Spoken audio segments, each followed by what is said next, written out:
If you see this reading sa buwan ng June at makaresonate ka, then maybe this reading is for you.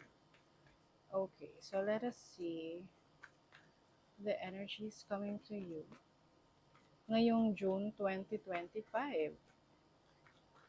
Let's see the current situation, okay?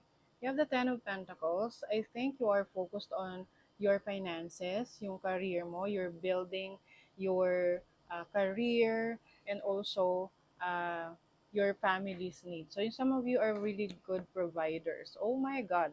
There is success coming in sa inyong career. I also see promotion sa trabaho. Also travel, no? Travel opportunities for you in the future, especially ngayong June, maaring may mga plans kayo of traveling with your family, going to different places. Some of you, maaring bibili kayo ng sasakyan, makakabili kayo ng sasakyan ngayong June. Let's see what else. And also moving forward, no, maaring yung iba sa inyo, lilipat kayo ng bahay na mas malaki, mas maganda, mas komportable para sa family ninyo. Oh my God. You have the lovers, which is about commitment. So if you are in a relationship ngayon, I think mas magiging matibay, malakas ang inyong relasyon ng iyong partner.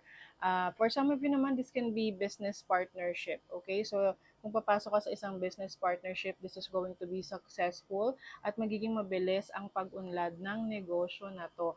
Some of you, itong business na to ay family business. So, maaring meron kang partner dito, like yung kapatid mo, parents mo, pinsan mo, or anyone in the family na may same na vision para sa business. Oh my God, you have the Knight of Pentacles. So, some of you, maaring ang zodiac sa inyo ay Earth sign, Taurus, Virgo, Capricorn, meron din ditong Gemini, at merong Cancer.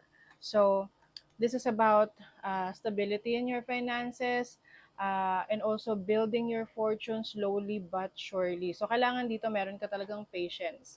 Okay? Because eventually, things are going to be very successful for you. However, no, maging maingat sa mga tao sa paligid mo kasi maaring merong very competitive sa'yo. This can be a family member, a friend, na yung parang ayaw niya na naaangatan siya. Okay? So, make sure na kung ikaw ay may mga minamanifest or meron kang mga gusto pang ma-achieve sa buhay, mga plano mo, iwasan mo munang sabihin sa iba. Kasi, alam mo na, baka meron dyan mga naiinggit, okay? So just keep pushing, focus on your goals, keep your eye on the prize because you are going to be successful ngayong June 2025. So i-claim mo na yan and I'll see you on your next reading.